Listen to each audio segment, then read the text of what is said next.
Are you a podcaster? Maybe you've got that big idea and you're looking for a network to join. The multi-award-winning Ozcast Network can get your content to eyes and ears all over the world.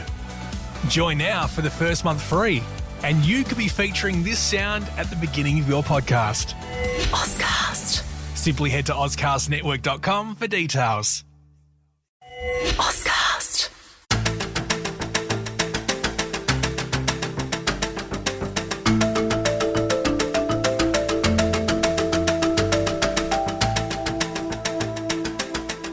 It can be lonely at the top. We all know what it's like to lead and own a business and wanting to scale, but have reached a glass ceiling. That is where the power of collaboration and connection comes in. Hi, I'm Natasha Milani, CEO of South Australian Leaders. I'm an expert at helping business owners to connect and collaborate to scale and grow. I am passionate about collaboration. I believe that no one executes alone. We all do better when we do it together. Welcome to this Power of Collaboration podcast. Today, I'm talking to Andrew Downs, the founder and executive director of the Sage Group. Welcome, Andrew. Thank you, Natasha. So for those listening, Sage Automation specialise in industrial control systems and automation. If you want more information, go to sage.com. Thanks for your time, Andrew. Welcome to our podcast. Thanks, Natasha. It's lovely to be here. Andrew, let's just start with a bit of background on your personal story. Well, Natasha, if I go right back, I grew up at Woodside, went to school, Oakbank Area School, got to year 11, and at the ripe old age of 16, I wanted to become an electrician. So I became an apprentice electrician with a company called Uniroyal on South Road at Edwardstown, later to become Bridgestones. I then discovered that I loved everything about electrical, and I wasn't that good at school, but I really was good at trade school. And I got very good grades. I then used to look at all the equipment that we had in the factory, and I was just amazed at the control systems, and in those days robotics was just starting to come into industry, and I started to develop a passion from there. So great to have that passion. I mean, that's what I can see drives you. So you got a job at an early age with Bridgestone. You had a career path and a passionate industry as an electrician. What drove you from there? What came next? So as I did more and more study and post-trade, I actually got an associate diploma in electrical engineering. But while I was doing that, I was being promoted inside of the company. So I became a maintenance superintendent by the time I was 25, looking after 40 people. So leadership was something that I was exposed to. And then there was the technical side of my job. And what happened over time was I just kept growing into that position, I suppose, of leadership and technical. Yeah, interesting. So as you grew through the management ranks and you got to experience your technical side, we had to start leading people. We had to start learning the other softer business skills. So you had that journey through Bridgestone. What then triggered you to leave and start up your own business? It's an excellent question, Natasha, one that I think a lot about, because I could have had a corporate career quite easily. I could have kept going on. I do think of things like large companies, bureaucracy, a lot of detail, and that doesn't really align to my personality. I'm a bit more of a free thinker. So the technical side was drawing me away from that. And then I had this interesting situation where I could see automation contractors are doing work at Bridgestone. I seen the quality of their work. I seen what results we were getting, and I seen how much money we were paying.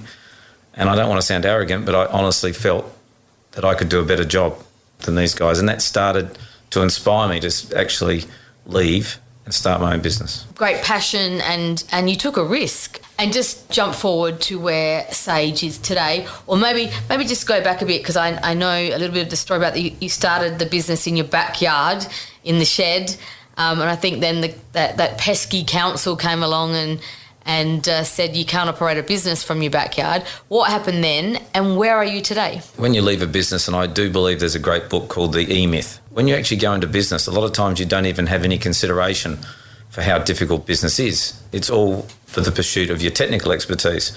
So why did I pick my backyard shed? No rent, low hassle. I could get out of bed, go straight to the shed. I could work, go home, have lunch. It was all perfectly planned.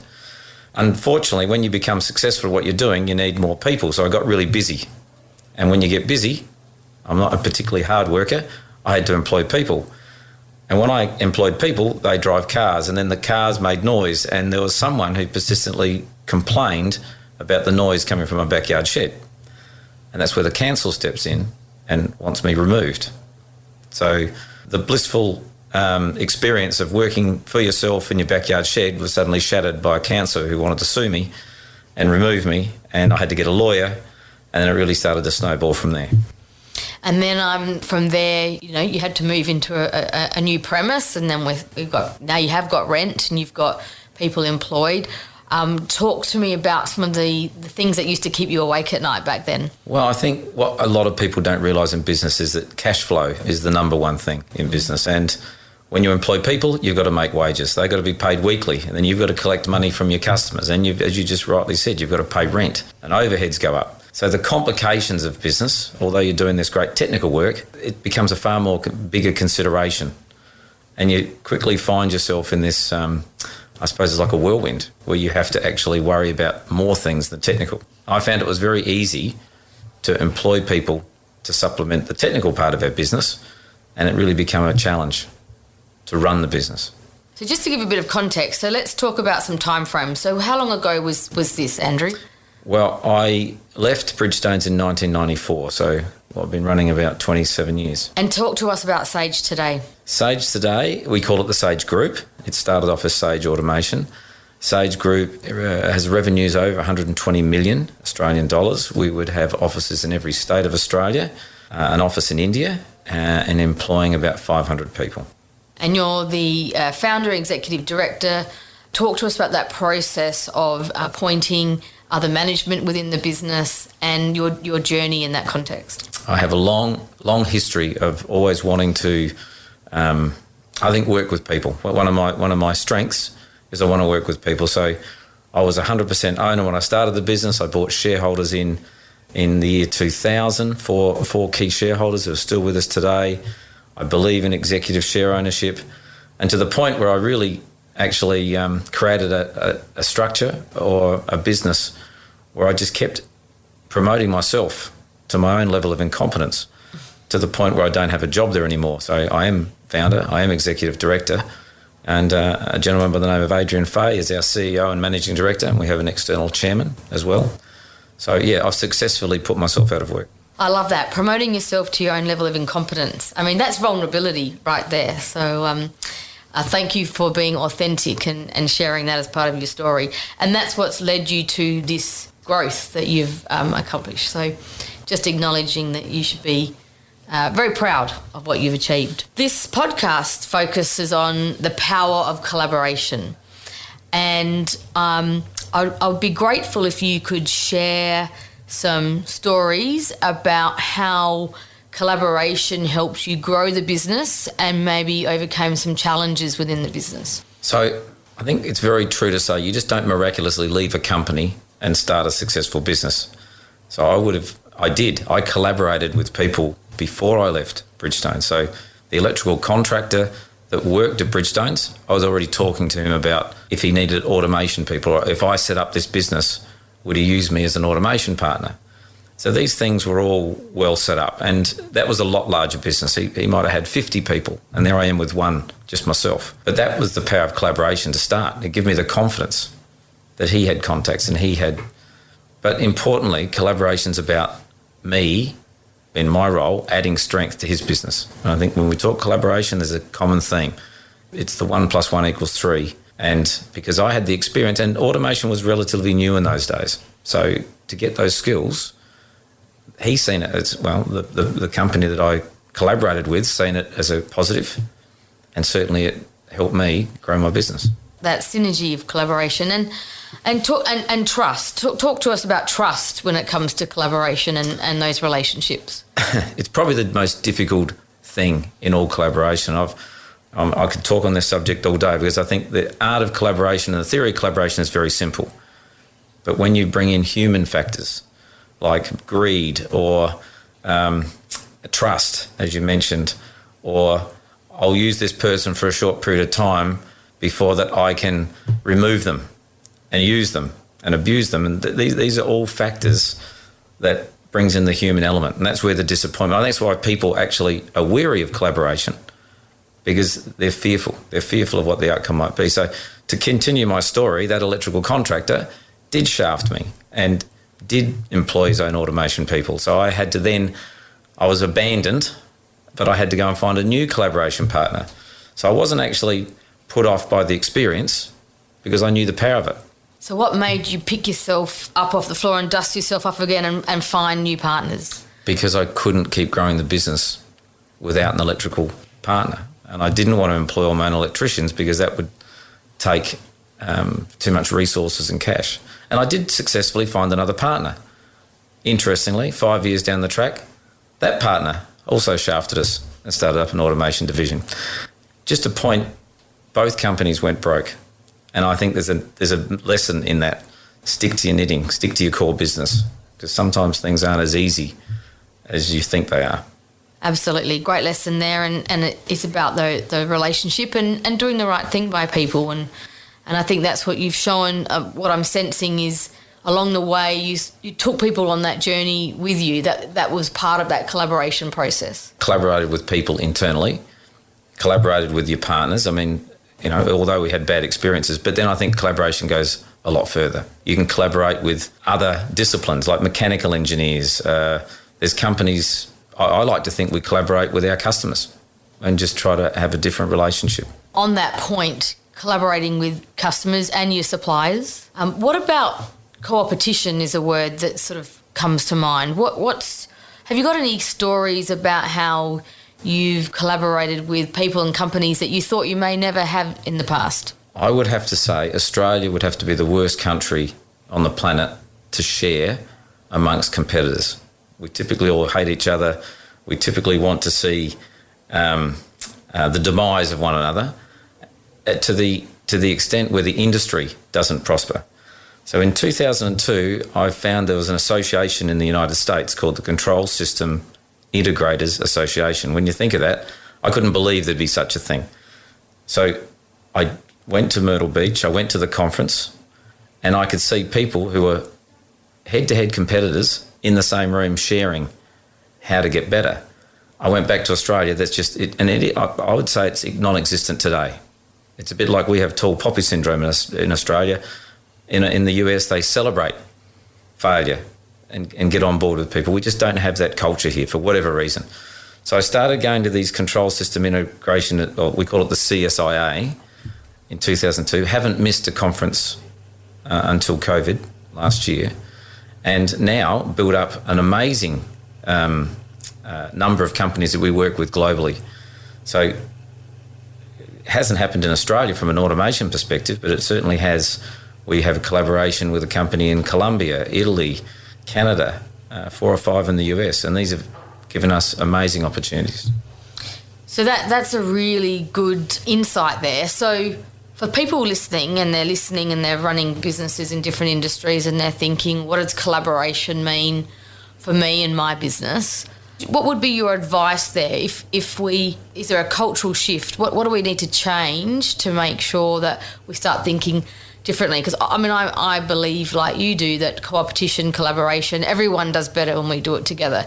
Even when you perceive your competitors, even when you actually are potentially competitors, what shift can we make there? What's our thinking change? I think the thinking's got to be that you've got to make the industry better. And if the industry's better, it means it probably becomes more viable, and it means that people probably make more money rather than just trying to destroy the competitor. So I'm not saying you share your secrets with your closest competitor. That's stupid. But it could be supply chain. It could be skills. It could be setting up some things that can actually make the industry more powerful. It could be positioning. I think if you're a head-to-head competitor in Adelaide and then you look at the global market, maybe there's stuff you can do which takes you outside of Australia. So it's a mindset thing, and it's a change of that person is a competitor here in Adelaide. How could we work together to do something a lot bigger and a lot better and take the company forward? So is collaboration strategic versus a natural instinct? Can you just share your thoughts around that for me, please? My experiences, I always find collaboration is not easy for a lot of people. You soon get a gut feel who can do it and who can't. And if your gut feels strong enough, they're just not suitable for it. So collaboration is not textbook. You just don't walk up and say, hey, I want to collaborate. It really comes down to, I think, very individual qualities. Like you've got to have transparency leads to trust. Mutual benefit leads to win-win. And you have to have respect for one another. So any breach of those rules means collaboration won't work. And I think that's why a lot of people don't do it, because they've had those bad experiences and they say, why would I give my secret sauce to someone else? Or why would I tell them how good I am? And while that happens, you won't see a lot of because we don't see a lot of collaboration in business, in my opinion. So what do you think Sage may have missed out on if you hadn't collaborated? There is no way you could grow from a backyard shed to 120 million in 27 years without collaboration. And these partners take you on an amazing journey. So when we started our business, we were pretty well tied to the automotive industry. Well, today there is no automotive industry in Australia. It's gone. We've opened up many other industries in transport or infrastructure, water, defence, mining. I'd say every entry into every market has been linked to some form of connection, partner, just looking at opportunities. So broadly, that means collaboration. That means someone might say, can you help us do some automation in a winery, which is a true story. Next thing, we learn wineries and become very good at it. Plus, we love the product and we support the industry. And you mentioned earlier customer collaboration. Have you got some examples, case studies, stories about how you've worked with different customers? I won't name them specifically, but I'll say sometimes customers have a problem, and if they share with you their problem, it may well be that you can provide a solution. And this is where it no longer becomes a supplier-customer relationship. It becomes, we're here to solve a problem. How much do you think the problem is worth? We then go back and say, here's a budget. I'm willing to spend that. We've got so many great case studies where we've developed amazing products and solutions that we can take to other industries because of that approach. Where if it's a customer just saying, I want you to do some work, get paid, and that's the end of the relationship, you wouldn't have that interaction of thoughts and ideas. And we've got some products that I believe will go global, all on the back of the customer approaching us for help, because there's no way we'd have the insight that that was even a product that was wanted or needed by the industry. You've talked about in Sage, correct me if I'm wrong, has had a few sort of tipping points where it got to and then it sort of got to the next level, maybe forced to in some instances, or maybe deliberate strategy in other instances. Can you just share with us about what some of those tipping points and maybe what might be next for you? Tipping point for me has always been about hitting a certain size. When you get to a certain size, there's a certain infrastructure that you need. And to go to that next level means investment. Investment means risk. So I've always found that you might get to 50 million and make really good money, but you go to 60 million and you're actually making less money than you were at 50, and that becomes very daunting. The great news is when you get to 100, you're definitely making more money than you're making at 50. So it's like two steps forward, one step back. We see it today. I mean, Sage has our strategic growth target is 250 million by 2025. And I can see what's happening now. We're investing so heavily in that future. It means that the money's got to come from somewhere. So it's not linear. And that's what my message is, Natasha, is that it just doesn't keep going up on a linear curve. And I think you've just got to stay the course. And I guess that was one of the points of me asking that question is, so now where does partnerships and collaboration play a role in, as you say, it's not linear? Do you now set a strategy and a plan as to how you're going to get that growth? I mean, it could be, there's a merger acquisition pathway. There are different pathways you can take when you're building relationships with other organisations. Do you put a strategy around that now? Our strategy used to be organic growth, and you're quite right in saying our future is mergers and acquisitions. Ironically, one of the companies I met in 2002 were a lot bigger than Sage back then. That was the company we were so close to acquiring, probably 1 month out of COVID hitting. So we've had to put that on hold, but we hope that acquisition goes ahead. And that, I suppose, even ties up the story. Is I met someone back then, We collaborated, we shared IP, so much so they want us to buy their business now. And when that deal's done, it may open up huge opportunities. The US is such a bigger market than Australia. So that's why I have faith and hope that collaboration, opportunity, new industries, new markets will continue to provide the growth that we desire. On the flip side of that, in terms of supply chain, where does collaboration fit in? We've had many suppliers that have come to us as well, saying we have components or we have products that can go into solutions. Could even be that they want us to work with them on a solution. Otherwise, it becomes a bit like our customer story. It's just a transaction. You buy a bit. So we have close relationships with many of our suppliers. They go on the journey with us to provide a solution to a customer, and then we can start packaging up a potential product around it. So, yeah, that's worked really well for us. And, of course, suppliers have great networks. And I think if you think about networks and connections and collaboration, you start to think of a web. It's all the different people in the ecosystem. It's your customers, it's your suppliers, the people that work for you, the people that used to work for you. If you're a highly ethical and good company, they'll always provide good word of mouth that leads you to the next opportunity. And so it actually is quite dynamic. And that's a really good point. It's a web. So I worked when I was in my SAI global days. We worked with some clever people that would map out those your suppliers, the inputs, the processes you're adding value to your business, for your outputs for your customer. And I guess there is a formal way you can actually map out that web, that ecosystem you talk about, and then look for the synergies. Have you ever mapped it out so precisely as that, in a way? It's a really interesting point you make. It's something I'd love a tool that could do that. So that might be there's a new idea right there now. There may be a software app Someone's for that, because LinkedIn's okay, but it doesn't link why you know the people and what the connections are. So I think there's an opportunity there, but if you could get such a tool... first. New idea. I would say you'd use Mind Map. But there's a lot of work behind that. It's not just an intuitive... it just doesn't happen. But I reckon there would be a piece of collaboration software which would be very useful, particularly what I want to do and take the business as well. I was remiss, I think, of not acknowledging you as the chair of the advisory board of South Australian Leaders, the business that I run, which is all about collaboration, community, connection.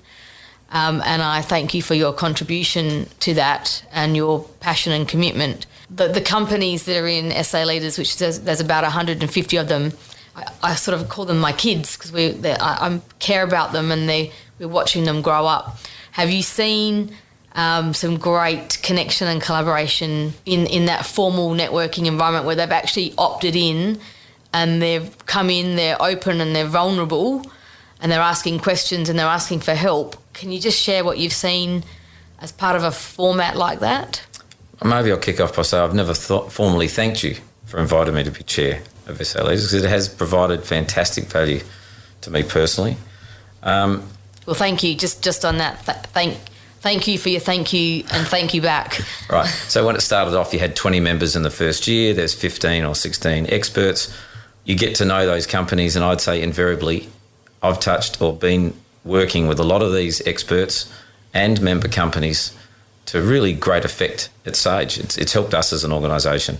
So much so, there was one member company, you could have even thought we were competitors. In actual fact, on paper, two very large South Australian companies, we didn't do business together. The next thing, I'm in Mongolia with him. And we are now doing work for that company. That's one really great example. But then there's the experts, which if you're impressed with someone and what they do and how they provide their knowledge to industry, I've used them back at Sage. There's even member companies I've used for what they're good at in terms of something outside of my business. So I'm just finding it's a gift that keeps giving. And the more I give, the more I've given to SA Leaders, the more I've got. And that's why hopefully you're going to retain me as chair.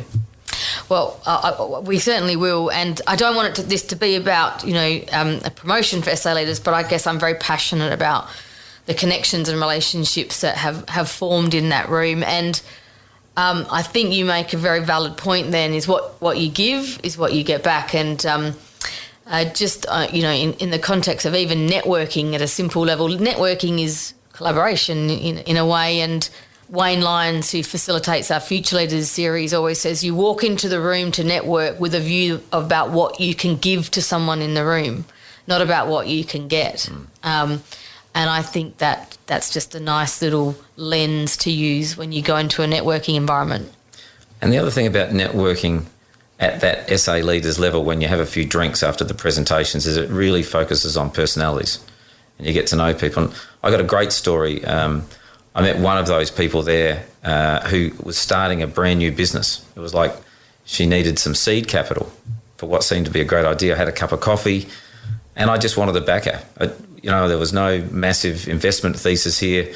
I just believed that, this person was worth backing. Well, the great news is I think my investment looks really, really healthy. The company's growing exponentially and I've learned something out of that you can, now I've joined another great organisation called the SA Angels, where you look at angel investment and that will lead to venture capital and things like that. So it takes you down different paths. Probably something I would never have done if I hadn't met the person who looked to me as a mentor for raising money.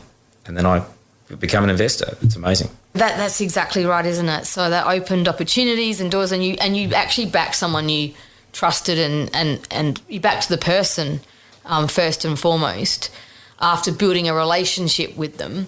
And that's, I think, is a nice little lesson in itself right there. Simple, yet it's about building that trust and relationship. 100%. And just on that lens of investment, you mentioned earlier that you now call Sage the Sage Group, not just Sage Automation. Correct me if I'm wrong, but now there's an ecosystem around building or supporting new startups. We've got a thriving startup community here in South Australia.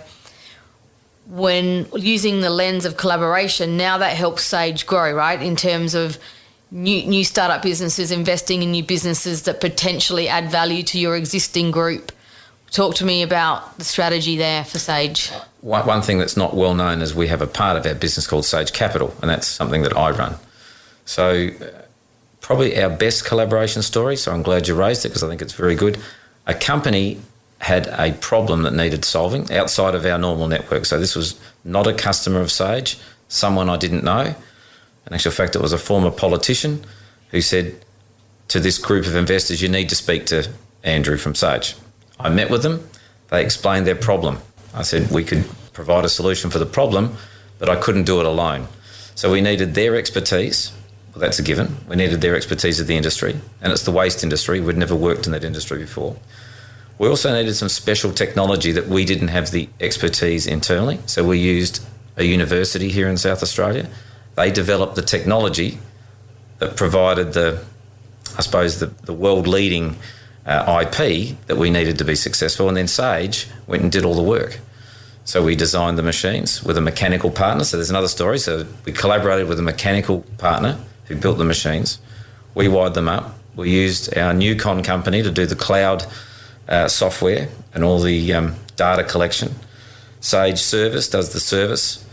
It's been such a runaway, and then they invited us to become an investor as well. So we're a 10% owner of this amazing company that has 187 machines as we speak, that's growing rapidly, that provides millions of dollars of work back to Sage. And my job is, how do I find more of these? And that doesn't, it's great for Sage's core business. Oh, I'm on the board as well. I'm on the board, I'm helping make decisions. So, that to me, there's my role there. Collaborate to the benefit of everyone. It helps everyone, the people that want the problem solved, to our own company, to tertiary institutions like universities who have smart people in there, but they just need the opportunity to provide their smarts, I suppose, to a commercial problem.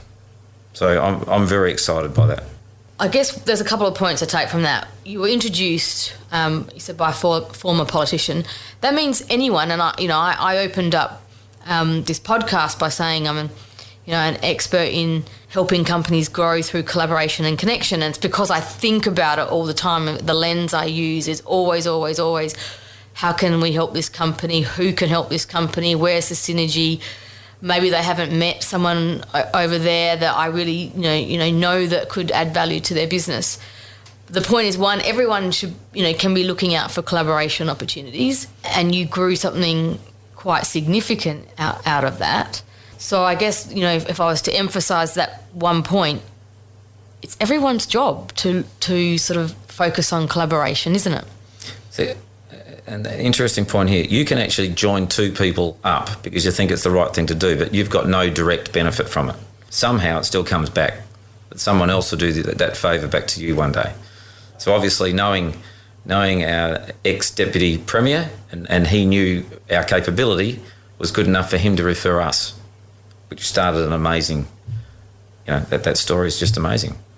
And that was based on the fact that he trusted and had a relationship with you in the first instance, which is what collaboration is underpinned by, in my Correct. view, to get that third-party advocacy out there. Yeah, getting outside of your business and meeting people. You don't get the benefit straight away. It's hard to measure the return on investment. But, with that example, maybe 10 years on, it was a fantastic investment to get to know that particular individual and to get the opportunity we got. Really good point. Return on investment in terms of collaboration. So, yes, it can be hard to measure, and collaboration happens at different levels. There's some complexity, I guess, what that evolved out of the partnerships that you grew into. And as you said, there's JVs, there's M&A. There are different levels of collaboration that you can get to. But starting at the very basic of being open, being vulnerable, being authentic, can you share some of your personal principles around that? Without being sexist, I'd say there's always a good bloke principle. So you can somehow apply that to a female as well. If people are good people and you enjoy their company, you're obviously going to have a better relationship than one with. And we don't get on with everyone. So there's some people that maybe you don't forge a relationship with for whatever reason. But those that are the people that you like to work with, the ones that you want to help, I've always found it comes back. It adds value. It adds value to them, it adds value to you as an individual, and sometimes it can add value in monetary terms back to your business. And I'm sure that's what SA Leaders members and experts will say back to you, Natasha, when you interview them, that they would have found something that connected them to somebody that's made them a better person, a better business, or even just a life experience. Yes, and thank you, and thanks for that personal viewpoint, because I couldn't agree more. It's for me, I find it quite inherent. So I guess the message out there for someone who doesn't find it inherent, maybe to think about steps they could take to look at things differently in terms of where they can collaborate and partner. Yeah, I 100% agree. So just in conclusion, could you just leave our audience with a couple of practical tips about the best way they can collaborate and connect? A little parting message that you'd like to leave the audience. Based on my personal experience, it would have to be, you've got to be able to get out of your business to take the time to do things like network, connect, to get the opportunity to collaborate. People just don't bang on your door, particularly if you're not known. So I'd say you've got to make that decision to start working on your business, not just in your business. And that's a big step for SMEs. Everyone's busy, it's hard, but it could be that there's a presentation on something at 6 o'clock at night. You're tired, you've had a tough day. But I'd say my personal experience is it's worth going to that. And just don't walk into the room and grab a beer and sit there. Go and work the room.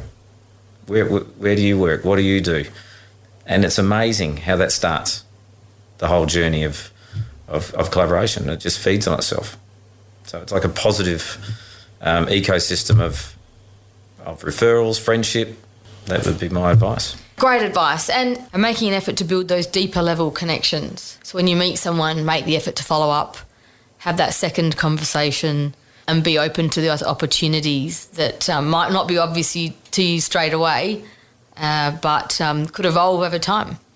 And I think on a closing point there too, some businesses you meet, how the hell am I ever going to connect? They might be a medical device company, and I've never, we don't do anything in medical devices, but then I'll meet someone that needs the expertise of that person. That's happened many, many times. One of the things we're into now is a medical device company. So, I made that up on the fly, but it's actually happening to me at the moment. And the power of local. That's also, we live in a world where, we do obviously want to think globally, and I think that South Australia has so much to offer globally, but it all comes through connections, and starting local, I think, is really important. And South Australia's got the right size. I think we all know Adelaide's a dangerous place as well because everyone knows everybody. It's at 1.5 times separation. So if you want to know about people, you can ask openly in Adelaide. That's good and bad. I think if you're a great operator and a good person, that's a very good thing. And we have great access to our politicians. We have great access to business leaders. We have great proximity. Everything's close here. So we probably have one of the best business ecosystems, certainly in Australia, if not the world, I think. I couldn't agree with you anymore. Andrew, thank you for your time. Thank you to the audience for joining us for our first ever South Australian Leaders podcast. And thank you, Andrew, for being the inaugural guest. At South Australian Leaders, we are all about collaboration and community. If you're curious to know more, you can visit our website at saleaders.com.au. And please don't forget to subscribe, share this with your network, and write a review if you really enjoyed it. This has been an Audiosity production. I'm Natasha Milani, and I look forward to chatting with you next time. Are you a podcaster? Maybe you've got that big idea and you're looking for a network to join. The multi-award-winning Ozcast network can get your content to eyes and ears all over the world. Join now for the first month free, and you could be featuring this sound at the beginning of your podcast. Ozcast. Simply head to ozcastnetwork.com for details.